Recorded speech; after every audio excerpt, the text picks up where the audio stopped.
I always believed in giving people the benefit of the doubt. Jealousy was never in my nature. My wife, Leah, and I have been together for 8 years, married since shortly after we met in college. She majored in psychology. I was in business school. She had this warm, effortless laugh that put people at ease. And when she looked into your eyes, it felt like she truly saw you. For most of our marriage, I thought we were in a good place. Not flawless. No relationship is, but steady. We had our patterns, our own rituals. Friday nights were reserved for homemade pizza and crime documentaries. Sundays were meant for quiet strolls through the park. Arguments were rare and usually ended in compromise or even laughter. But something shifted about 6 months ago. At first, the changes were subtle. She put a passcode on her phone, something she'd never done before. Then came the nights she stayed late at work, blaming it on quarter-end reports. Suddenly, she became obsessed with going to the gym. She began sleeping with her phone tucked beneath her pillow. Her behavior turned distant, her tone colder, sometimes even irritated when I spoke to her. I tried to dismiss it, told myself she might be overwhelmed or simply needed room to breathe. Then, one night around 2 a.m., I woke up and realized she was in bed. I got up, checked the kitchen, then the living room. Nothing, and then I heard a faint voice, almost a whisper. I followed the sound to the laundry room. She was sitting on top of the dryer, phone to her ear, quietly giggling. "I miss you, too," she said softly. No, he has no idea. I haven't said anything. I didn't move. I didn't interrupt. I just stood there in the shadows, watching her silhouette through the crack of the partially closed door. Something inside me quietly broke. There was no rage, no explosion, just a clean, silent fracture. I turned around and went back to bed without saying a word.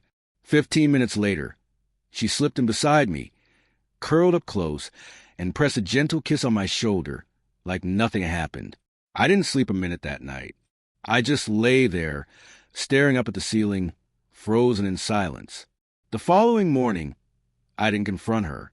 No shouting, no tears. I got out of bed early, brewed coffee like always, and left the house. But instead of going to work, I drove downtown to a quiet law office, a plain gray building with a modest brass sign that read, Waters and Clark, Family Law. I found myself across from an older attorney named Thomas Clark. His demeanor was calm and direct. I told him everything, not emotionally, just plainly, like I was describing a failed business transaction. When I finished, he asked me only one question. "Do you want to fix this or end it?" I didn't hesitate. "I want to disappear," I said. Over the next few weeks, we built a case. I hired a private investigator. He followed her and returned with pictures, blurry but unmistakable. There she was, holding hands with another man outside a wine bar, kissing him in his car, leaving a cheap motel one afternoon when she told me she had a hair appointment. I never studied the photos for long. I didn't have to. A single glance told me everything I needed to know. I quietly shifted funds, removed my name from our shared accounts, and signed a lease for a new place 3 hours away in another city. I arranged a transfer of my company so I could work remotely through a different branch. Bit by bit, I packed up my belongings one item at a time and stored them in a rented unit, making sure she never noticed. I wore the same smile, kept the same routines, and played the part of the loving husband, all while planning my exit behind the scenes. She never saw it coming. Her attention was elsewhere, usually buried in her phone, giggling at messages while I sat across from her talking about my day. At night, the affection had all but vanished. Barely a kiss, barely a word. I didn't challenge her. I just listened, nodded, and waited patiently. Then, one Tuesday morning, I followed the usual routine, kissed her cheek, told her I'd be home late from work, and I never went back. By midday, the divorce papers were hand-delivered to her office. By evening, I had cut off all contact, my number disconnected, the house key left on the counter, the lease formally terminated.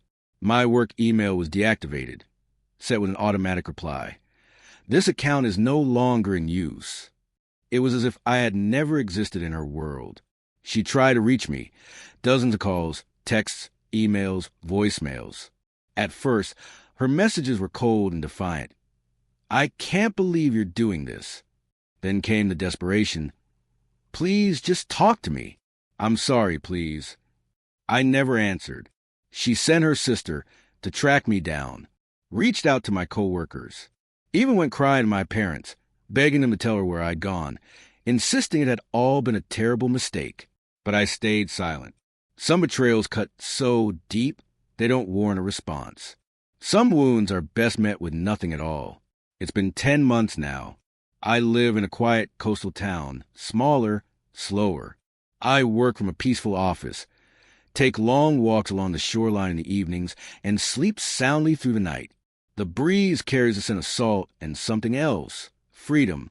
And every so often, as I sip my coffee out on the balcony, my thoughts drift back to that night in the laundry room, her soft giggle, her whispered deceit, the exact moment her mask slipped and I saw her for who she truly was. And I smile, not because I got revenge, not because I exposed her, but because I never raised my voice, never begged, never fought. I simply walked away and let her ruin herself in silence.